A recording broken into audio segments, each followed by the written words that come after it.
So hello guys, welcome back to the channel Pranjal this side. So guys, आज की video में हम discuss करेंगे 6 मंथ स्ट्रेटजी के बारे में कि अगर आप डीएनएस स्पॉन्सरशिप लेके अगर आप अगस्त बैच 2025 के लिए जाना चाह रहे हो, अगर आप डीएनएस करना चाह रहे हो अगस्त 2025 में, तो आपका रोड मैप क्या रहेगा, आपकी स्ट्रेटजी क्या रहेगी इस 6 महीनों में। तो चलिए इसी पे बात करेंगे। तो चलो यार स्टार्ट करते हैं वीडियो को बिना टाइम गवाए।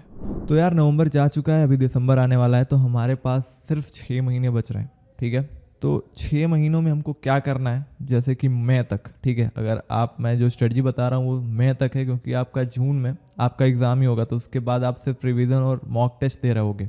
ठीक है, तो मैं बताता हूँ, देखो अगर आप ड्रॉपर हो, पहले मैं ड्रॉपर की बात कर लेता हूँ। अगर आप ड्रॉपर हो तो आप एक काम करो, आप जो 11th का पार्ट है ना, जो 11th का आपका पार्ट है वो आप दिसंबर तक आप क्लियर करने की कोशिश करो। आप 11th का पार्ट कैसे रिवाइज करोगे? तो 11th का पार्ट रिवाइज करने के लिए बस एक काम करो, आप जो भी आपने शॉर्ट नोट्स वगैरह या फिर जो भी नोट्स आपके पास होगा उसको रिवाइज करो और साथ साथ में क्वेश्चन प्रैक्टिस करो। अगर आपको फ्री में क्वेश्चन प्रैक्टिस करने हैं तो आप एयरफोर्स सेक्शन वाई की बुक उठा सकते हो, वहाँ पे आपको क्वेश्चंस मिल जाएंगे फिजिक्स, केमिस्ट्री, मैथमेटिक्स। केमिस्ट्री के नहीं मिलते तो केमिस्ट्री के लिए आप एनडीए पाथफाइंडर कर सकते हो, वहाँ पे मिल जाएगा आपको केमिस्ट्री का भी क्वेश्चन। बाकी आप एनसीईआरटी कर सकते हो यार केमिस्ट्री के लिए। ठीक है, एनसीईआरटी के एग्जाम्पल्स लगाओ और जो भी उसका प्रैक्टिस जो भी रहता है एग्जाम्पल वगैरह, और जो लास्ट में जो प्रैक्टिस शीट मिलती है आपको वो आप लगाओ। ठीक है, बस वो मतलब रिवाइज करने के लिए तो इनफ ही रहेगा। ठीक है, एंड बाकी मैं बात करूँ मैथमेटिक्स और फिजिक्स की, तो आप एनसीईआरटी से रिवाइज कर सकते हो, एनसीईआरटी से क्वेश्चन लगा सकते हो। तो आगे बढ़ते हैं। अब जब जनवरी आएगा, आपने दिसंबर में आपने 11th वाला पार्ट क्लियर कर लिया, आप जनवरी में क्या करोगे? आप जनवरी और फरवरी में दोनों महीने में पहले तो आप जनवरी में 12th का पार्ट क्लियर करने की कोशिश करोगे।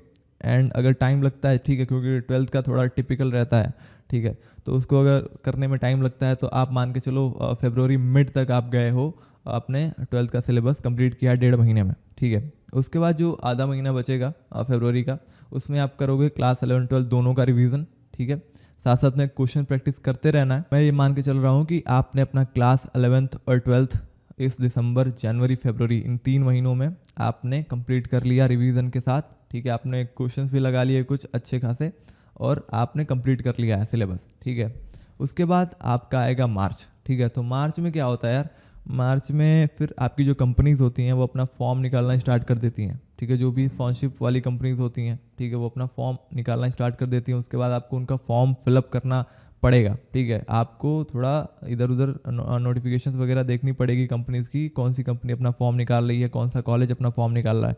तो आपको अलर्ट रहना पड़ेगा, जब भी कोई कंपनी या फिर कॉलेज अपना फॉर्म निकालता है तो आप अपनी एलिजिबिलिटी के हिसाब से आप उसका फॉर्म फिलअप करो एंड फिर उसके लिए प्रिपरेशन करना स्टार्ट कर दो। बाकी ये कंपनीज के नोटिफिकेशंस कहाँ मिलेंगे, तो आप उसके लिए हमारा ग्रुप ज्वाइन कर सकते हो, नीचे डिस्क्रिप्शन में लिंक है हमारे व्हाट्सएप ग्रुप का, उसको ज्वाइन करो यार। वहाँ पे जो भी नोटिफिकेशंस वगैरह होते हैं कंपनी के रिलेटेड या फिर कोई इन्फॉर्मेशन होती है कंपनी के रिलेटेड, तो वहाँ पे आपको मिल जाती है। तो जल्दी से जाओ ज्वाइन करो। टेलीग्राम चैनल भी है, उसको भी ज्वाइन कर सकते हो, वहाँ पर भी हम नोटिफिकेशन डालते रहते हैं। बाकी यार अगर आपको क्लास 11 12 रिवाइज करने में प्रॉब्लम है, अगर आपके पास एडिक्वेट मटेरियल नहीं है, नोट्स नहीं है, आपके पास क्वेश्चंस नहीं है, तो आप एक काम कर सकते हो, हमारा एक क्रैश कोर्स का बैच है जो सिर्फ 2999 यानी 2999 में आपको मिलेगा हमारे ऐप पे। तो हमारा ऐप का लिंक डिस्क्रिप्शन में है, आप जाओ उसको डाउनलोड करो। वहाँ पे आपको मिलेगा रीस्टार्ट सीसी 1.0 जो कि आपका क्रैश कोर्स का बैच है। ठीक है, इसमें आपको मिलेगा एनिमेटेड लेक्चर्स, जैसे मेरे बगल में आपको दिख रहा होगा, तो ऐसा लेक्चर आपको मिलेगा फुली एनिमेटेड। एंड इसके साथ साथ आपके जो मेंटोर्स होंगे उनकी भी क्लासेस आपको मिलेंगी। ठीक है, बाकी ये आपका जो एनिमेटेड लेक्चर है वो बोनस है, जिससे आपको जो कॉन्सेप्ट है और क्लियर समझ में आए, आपको थोड़ा विजुअलाइज वे में समझ में आए। देखो यार, कोई चीज़ अगर आप देख के सीखते हो ना, तो वो मतलब प्रैक्टिकली सीखते हो तो आपके दिमाग में वो जल्दी जाता है, तो उससे आप कॉन्सेप्ट सीख सकते हो ईजिली। ठीक है, बाकी आपके जो मेंटोर्स होंगे वो आपका डाउट्स क्लियर कर रहे होंगे, बाकी आपकी क्लासेस ले रहे होंगे लाइव।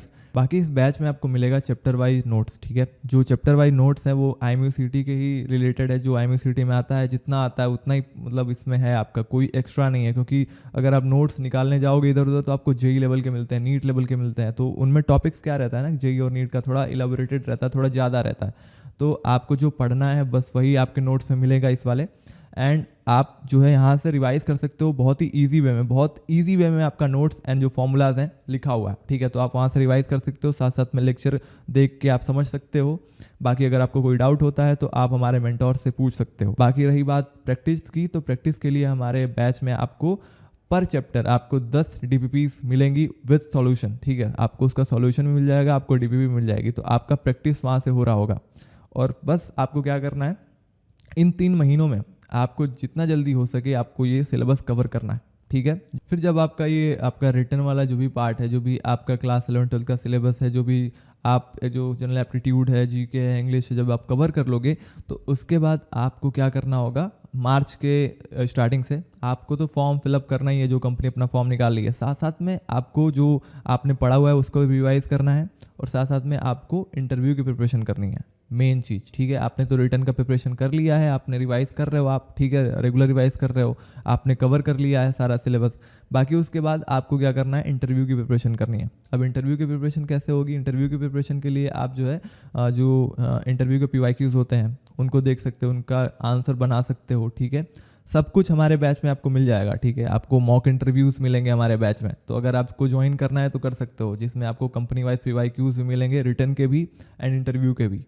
तो वहाँ से आपकी प्रैक्टिस भी हो रही होगी, एंड आपको कोई भी डाउट हो रहा होगा तो आप मेंटोर से पूछ रहे होगे डायरेक्ट, ठीक है। आपको कोई डाउट नहीं रहेगा।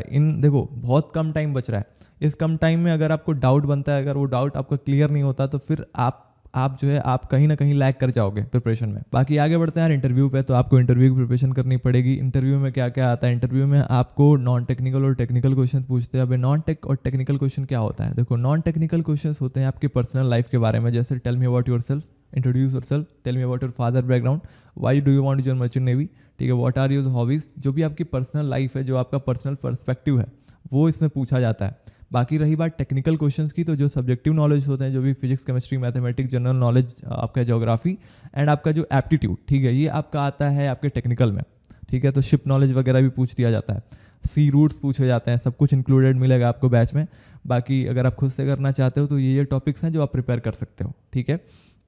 बाकी मैं अगर आगे बढ़ूँ तो आपने इंटरव्यू की प्रिपरेशन करना स्टार्ट कर दी, अब आपको काम करना होगा अपने कम्युनिकेशन पे, ठीक है। कम्युनिकेशन पे आप कैसे काम करोगे, तो कम्युनिकेशन पे काम करने के लिए काम करना 3 चीज़ें मोस्ट इंपॉर्टेंट रहती है।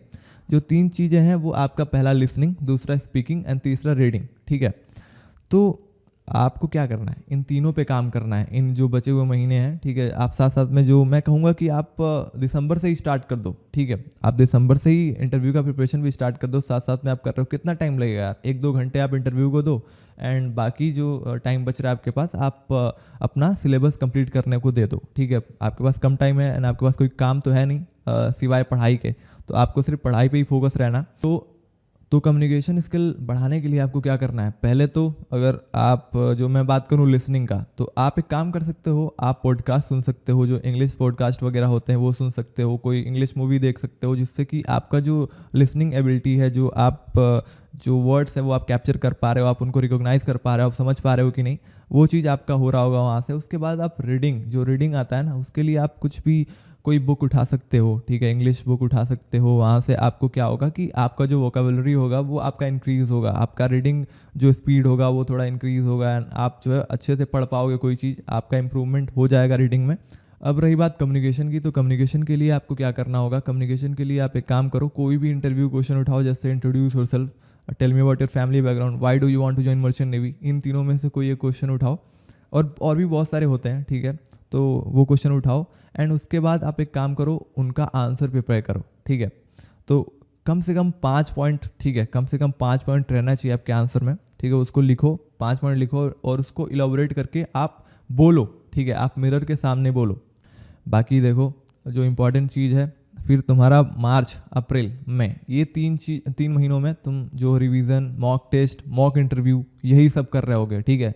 देखो तुम्हारा सिलेबस तो फरवरी तक कंप्लीट हो चुका है, अब तुम्हारे पास सिर्फ रिवीजन बच रहा है, मॉक टेस्ट बच रहा है, ठीक है, तुम्हारा इंटरव्यू का प्रिपरेशन बच रहा है, मॉक इंटरव्यू बच रहा है, और साथ साथ में जो तुम्हारा कंपनीज का एग्ज़ाम होगा वो भी चल रहा होगा। तो जो कंपनी का एग्ज़ाम आता है, किसी मान के चलो किसी कंपनी एक्स का तुमने फॉर्म भरा, उसका रिटर्न एग्ज़ाम मार्च के एंड में है, तो तुम उसका एग्ज़ाम दोगे, ठीक है, एंड ट्राई करोगे कि उसका कट ऑफ क्लियर करो। एंड अगर तुम उसका कट ऑफ क्लियर करते हो, देन आफ्टर दैट वो तुमको इंटरव्यू के लिए बुलाएंगे, फिर उसके बाद तुमको इंटरव्यू क्लियर करना पड़ेगा एंड आफ्टर दैट तुम्हारा मेडिकल होगा, साइकोमेट्रिक होगा, देन आफ्टर तुमको स्पॉन्सरशिप मिल जाएगी। बाकी साथ साथ में तुमको प्रिपरेशन अपना लगाए रखना है, क्योंकि एक कंपनी के लिए तो तुम बैठोगे नहीं, बहुत सारी कंपनीज आएंगी। तो ट्राई करना है मैक्सिमम कंपनी के लिए बैठो तुम। अगर तुमने 2-3 का क्रैक कर लिया ना, तो तुम्हारे पास ऑप्शन रहेगा कि मुझे इस कंपनी में जाना चाहिए, इस कंपनी में जाना चाहिए। अगर तुमने सिर्फ एक का भरा और उसमें नहीं हुआ, तो तुम तो ना घर के रहोगे ना घाट के। ठीक है, तो तुम ट्राई करो कि जितने कंपनीज हो सके उतनी कंपनीज का फॉर्म भरो। अगर तुम मर्चेंट नेवी के लिए सीरियस हो तो तुम पैसे लगाओ इसमें। बाकी अपना मॉक टेस्ट जो कि IMUCT का है उसको देते रहना है, क्योंकि यार जो मेन होता है वो तुम्हारा IMUCT भी तो होता है, उसमें तो क्वालिफाई करना है। अगर तुमने इधर स्पॉन्सरशिप निकाल ली और उधर तुम क्वालिफाई नहीं कर पाए IMUCT में, तो सब कुछ धरा का धरा रह जाएगा, कोई मतलब नहीं है। अगर तुमको स्पॉन्सरशिप मिल गई और IMUCT क्लियर नहीं हुआ तो स्पॉन्सरशिप कैंसिल हो जाएगी, कोई फ़ायदा नहीं है। तो IMUCT पे भी फोकस रहना है। ये था तुम्हारा 6 मंथ की स्ट्रेटजी IMUCT के लिए। अगर तुमको सब्जेक्ट वाइज स्ट्रेटजी चाहिए तो तुम मेरा चैनल चेक कर सकते हो, जिसमें तुमको फिजिक्स और मैथमेटिक का सब्जेक्ट वाइज तुमको मिल जाएगा। जो भी इंपॉर्टेंट चैप्टर्स हैं, कहाँ कहाँ से क्वेश्चन आते हैं, क्या क्या प्रिपेयर करना है, वो सब तुमको मिल जाएगा। बाकी chemistry, geography, general aptitude and English के लिए भी आ रहा होगा। तो चैनल को सब्सक्राइब करके रखो, जिससे कि आने वाली वीडियोज़ की नोटिफिकेशन तुम तक पहुँचे। ठीक है, बाकी अगर तुमको बैच ज्वाइन करना है तो नीचे दिए गए नंबर पे तुम टेक्स्ट कर सकते हो, व्हाट्सअप कर सकते हो कि sir I want join batch. And उसके बाद हमारी टीम जो होगी तुमको कांटेक्ट करेगी एंड तुमको जो भी बैच ज्वाइनिंग का प्रोसेस है वो बता देगी। बाकी यार आज के लिए इतना ही, मिलते हैं अगली वीडियो में, तब तक के लिए आई एम साइनिंग आउट।